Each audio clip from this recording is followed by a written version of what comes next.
عدلیہ نے حالیہ تاریخ میں پیپلز پارٹی کے ساتھ بہت زیادتیاں کی۔ بے نظیر بھٹو کبھی اس عدالت میں اور کبھی اس عدالت میں انصاف کی بھیک مانگتی رہیں، مگر متکبر اور بغض سے بھرے ججوں نے انہیں کبھی انصاف نہ دیا۔ نواز شریف کبھی مقتدرہ اور عدلیہ کے لاڈلے تھے، مگر مقتدرہ سے لڑے تو عدلیہ کے بھی ماتوب ٹھہرے، اور پھر اس وقت کے میلارڈز نے ان کے خلاف نفرت بھرے اور غیر منصفانہ فیصلے دیے۔ آج وہی سلوک عمران خان کے ساتھ ہو رہا ہے۔ تاریخ کے کٹہرے میں ماضی کے جج صاحبان غلط ٹھہرے اور بھٹو، بے نظیر اور نواز شریف ٹھیک ثابت ہوئے۔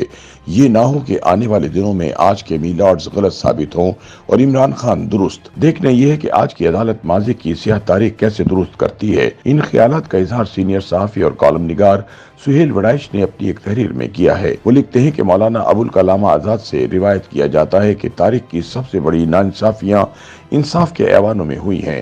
اس قول کے حوالے سے پاکستان عدلیہ کی ناانصافیاں ملک کی روح اور جسم پر مسلسل کچوکے لگاتی رہیں۔ جسٹس منیر کے بدنام زمانہ مولوی تمیز الدین کیس میں فیصلے کے بعد بھٹو پھانسی کیس نے تو اس بات پر مہر تصدیق ثبت کر دی کہ میلارڈز میں اگر غصہ، تعصب، حسد اور لالچ آ جائے تو وہ کسی بھی حد تک جا سکتے ہیں۔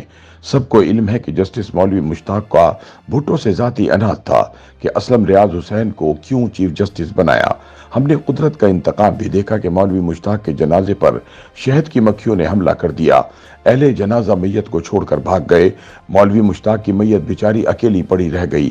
ہماری روایت میں ہے کہ اس دنیا میں بھی اعمال کا حساب دینا پڑ جاتا ہے۔ مولوی مشتاق کے ساتھ بھی شاید ایسے ہی ہوا۔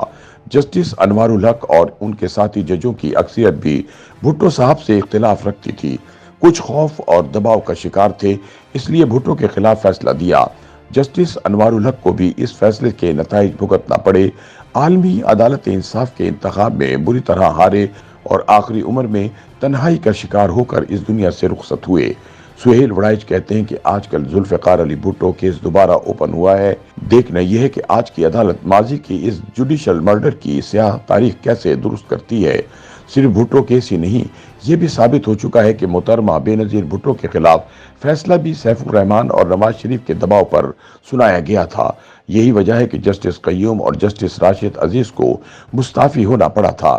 قدرت کا عجیب دستور دیکھیں کہ جسٹس قیوم نے ہی بے نظیر کے خلاف فیصلہ سنایا، اور بعد میں جب وہ مشرف دور میں اٹارنی جنرل بنے تو انہوں نے ہی سوئس حکام کو خط لکھ کر بے نظیر بھٹو اور زرداری کے خلاف مقدمات ختم کرنے کو کہا۔ آج کل عدلیہ کی ایک اور ناانصافی یعنی نواز شریف کے خلاف فیصلے بھی زیر بحث ہیں۔ حال ہی میں میاں نواز شریف نے جے آئی ٹی کے مجوزہ نام واٹس ایپ کروانے والے جج شیخ عظمت سعید کا نام لیا ہے اور کہا ہے کہ انہوں نے گریڈ 19 کی ایک خاتون کی پروموشن کی سفارش کی۔ جب ان کا کام نہ ہو سکا تو انہوں نے ایک مقدمے میں فیصلہ سناتے ہوئے کہا کہ اڈیالہ جیل کی ایک کوٹری وزیر اعظم کے لیے خالی ہے۔ ان ریمارکس پر وزیر اعظم کی طرف سے chief justice of supreme court کو احتجاجی خط لکھا گیا، مگر اس کا کبھی جواب نہ دیا گیا۔ سہیل وڑائچ بتاتے ہیں کہ میرے پاس ایک معتبر ذرائع کا دیا گیا وہ ڈاکومنٹ بھی موجود ہے جس میں انہی جج صاحب کے حمزہ شہباز کے خلاف ریمارکس درج ہیں۔ یہ اس دور کی بات ہے جب جنرل مشرف کے دور میں یہ جج صاحب نیب کے لیے کام کرتے تھے۔ اس ڈاکومنٹ سے ظاہر ہوتا ہے کہ میلارڈ پہلے سے شریف خاندان کے نہ صرف خلاف تھے بلکہ ان کے اس اختلاف کے باقاعدہ ثبوت موجود ہے۔ جب ان کا شریف خاندان سے نفرت اور تعصب کا تعلق تھا تو پھر ان کا فیصلہ تو نواز شریف کے خلاف ہی آنا تھا۔ انہی دنوں میں جب وزیر اعظم نواز شریف کے خلاف مقدمہ زیر سماعت تھا تو ایک نون لیگی وزیر خفیہ طور پر ایک میلارڈ سے ملے تو انہوں نے کہا کہ نواز شریف استعفیٰ دیں، ہم پر بہت دباؤ ہے۔ دلچسپ بات ہے کہ یہ وہی خواہش تھی جس کا اظہار جنرل ظہیر الاسلام نے ملک ریاض کے ذریعے نواز شریف سے کیا تھا۔ گویا آئی ایس آئی کے سربراہ جنرل ظہیر الاسلام اور میلارڈ کا موقف حیران کن طور پر ایک ہی تھا۔ یہ بھی اطلاع موجود تھی کہ ایک میلارڈ کی شراب نوشی کی فلم ایک ادارے کے پاس تھی اور وہ اسے بلیک میل کر رہے تھے۔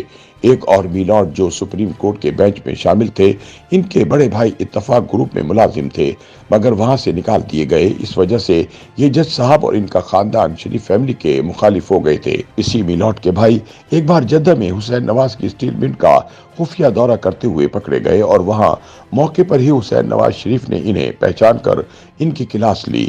انہی میلارڈ کے حوالے سے شریف خاندان کے پاس جج ارشد ملک کا ویڈیو ریکارڈ موجود ہے